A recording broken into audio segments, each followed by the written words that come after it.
So by the time you watch this, which will be a week from tomorrow, because I'm filming this on the 12th, and tomorrow is the 13th. By the time you watch this, it'll be a week from tomorrow, which will be the 20th.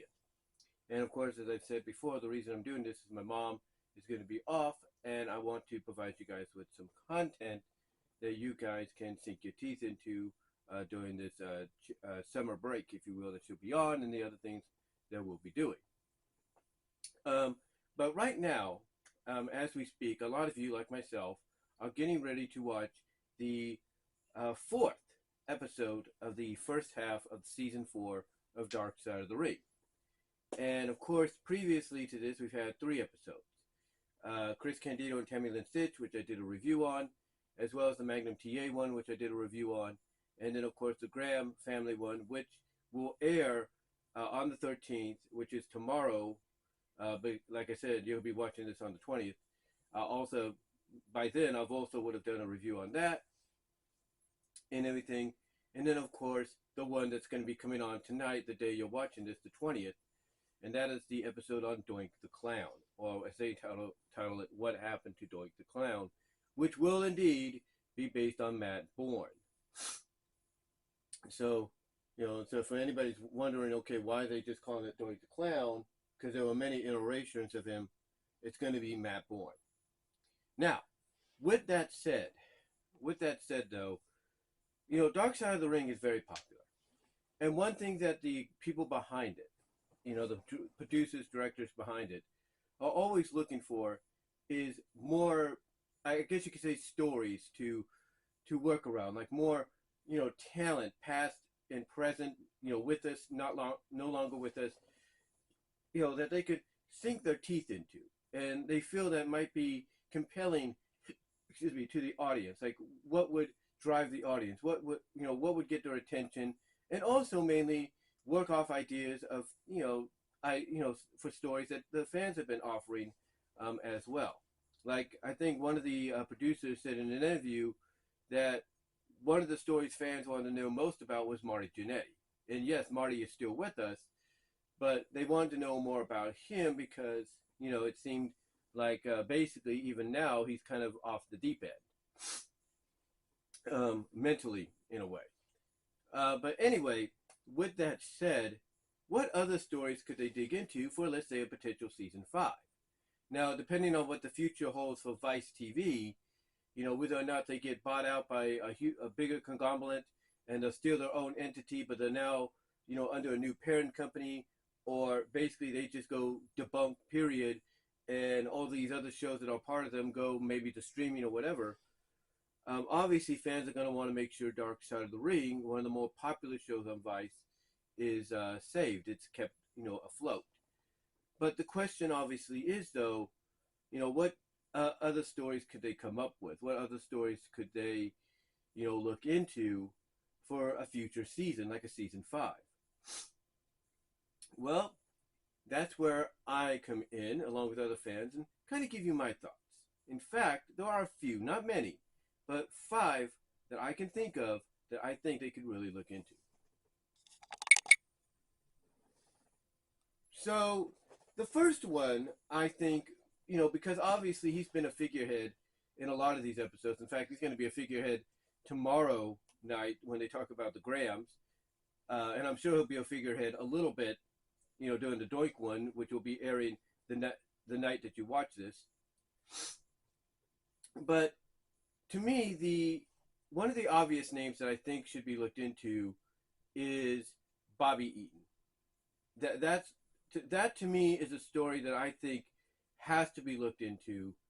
I mean, here's a guy that was part of one of the best tag teams of all time in the Midnight Express, a guy that went on to have success in the tag team ranks, being a former world tag team champion, U.S. tag team champion, being a former television champion, and everything, and just, was always, in my opinion, on the cusp of, hitting his stride and really breaking on to the next level, but never had that chance.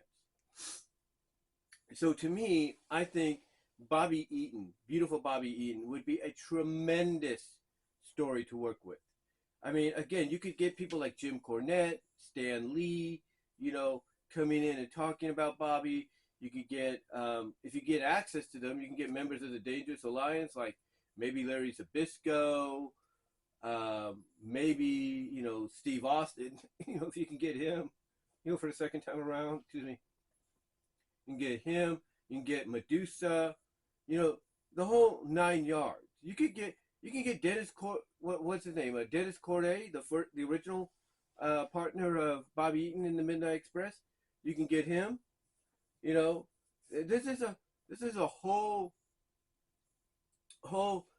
roster, or not roster, but a whole a lineup of people that have worked with Bobby, teamed with him, and everything that could really give some stories and insight as to who he was, what he dealt with personally, and stuff like that. So to me, honestly, one of the first stories they should look into for season 5 or any future season is Beautiful Bobby Eaton. The next one I think they should look into, because apparently he did have a dark past, a very violent background and everything, is Dirty Dick Slater. Because apparently of what he did later on before he passed, yeah, this is a guy that, in my opinion, definitely has to be looked into.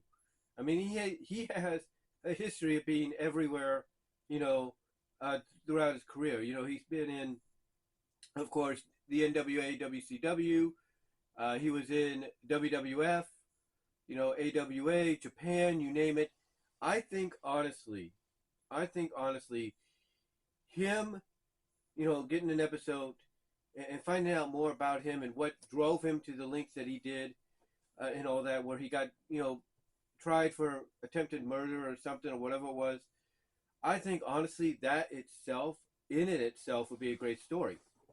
And again, you could get people that have worked with him, to give their thoughts. Like you get Robert Fuller, the guy that was Colonel Robert Parker. You could get what was his name, Jimmy Golden, the guy that was Bunkhouse Butt, if he's still around.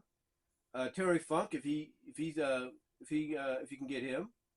You could get Jim Cornette, obviously, because Jim was there when Dick would be working in the NWA, WCW in Mid-South. You could get Hacksaw Jim Duggan, if you can get access to him, which I think they got him for this season. Maybe they can get him for next season. Jim Ross, and so on. It's a lot of people. Bill Watts, maybe. There's just a lot of names that you could really, work with to find out more about Dirty Dick Slater. So to me, the next one on the list, in my opinion, for a future season of Dark Side of the Ring, it's got to be Dirty Dick Slater, the Rebel.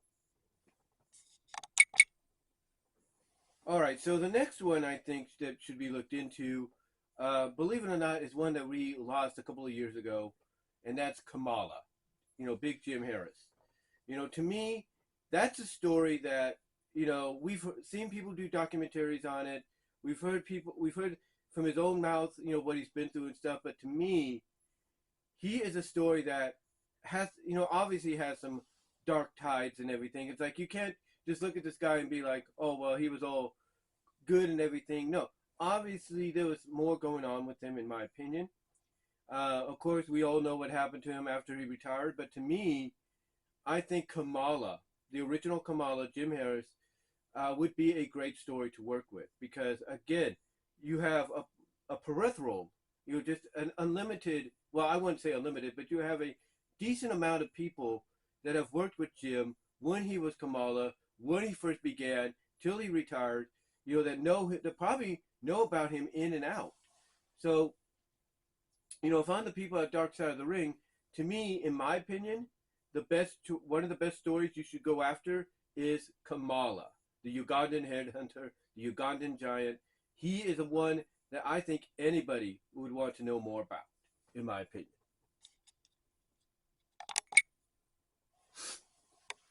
So the other one, and I think this might surprise people, because I know a lot of people would expect the Philadelphia's home base, organization from the 2300 Arena to be a focal point, and it should.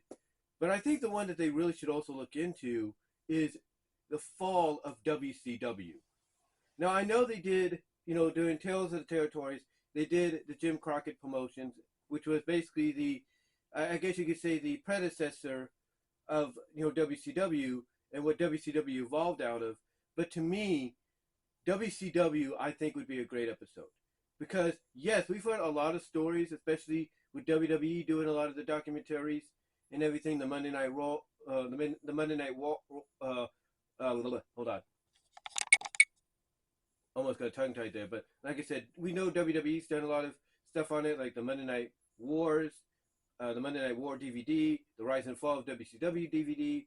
So to me, if they really want to do a story that would get people talking that we don't really know all about, that would in my opinion captivate them, WCW, the rise and fall of WCW, and maybe we find out there was more to the downfall of WCW that preceded the actual downfall. Like maybe there were some decisions and stuff that were being made that we didn't know about. Certain talents that may have almost showed up but didn't want to because they heard certain stories. So to me, one story I would love to see is it would be an episode on the untold stories behind the fall of WCW. That's what I would like to see, and I know I'm not alone. So the last one I would like to see, and I know he just passed, but apparently there was a lot going on with him than we know. And I think the one that they should look into for a future season is the Iron Sheik. Yes, I know he just passed and everything, and God rest his soul, prayers out to his family. But to me, when you hear all the stories about what he's gone through and everything, what he did, behind the scenes, losing his job at WWF because of what happened with him and Hacksaw and stuff, to me, I think a story on the Iron Sheik is probably the best direction you can go in, because there are some bright spots you could work into this, so it's not so dark. But of course, you would have to go into the dark as well. So to me, I think the Iron Sheik would be a great dark side of the ring episode. I really do, and I'm not joking about that either. I think it'd be a great episode and everything, because you could, like I said, you could find out what he was going through all these situations, these changes and stuff, and all that. Maybe find out why he really still, harbored, I guess you could say I wouldn't say hatred, but kind of the disdain for having the job to Hogan, and thus creating the birth of Hulkamania. There's a lot of things with the Iron Sheik I think you could really look into for a great episode of Dark Side of the Ring. I mean, you got an audience, you got an almost unlimited audience worth of people that can tell you a bunch of stories. And that's about it. I mean, I know I should have put in Superstar Billy Graham, but I think that's probably one they're already looking into, even before he passed. So those are the 5 I think they should look into, though, for a future season, fifth season or sixth season of Dark Side of the Ring, whatever the future holds for it, where they talk about Bobby Eaton, Dick Slater, Kamala, the rise and fall of WCW, the untold stories of the rise and fall of WCW, and then, of course, Iron Sheik as well. But let me know what your guys' thoughts are down below. Comment if you like. Super Chats will be open. Of course, it'll be in the description for Super Chats to be, the Super Chats will be open, I should say, during this, that you'll be watching a week from tomorrow, which is the 13th. You'll be watching this on the 20th. But guys, give me your thoughts overall. And what other stories do you think they should look into? Wrestler Rise and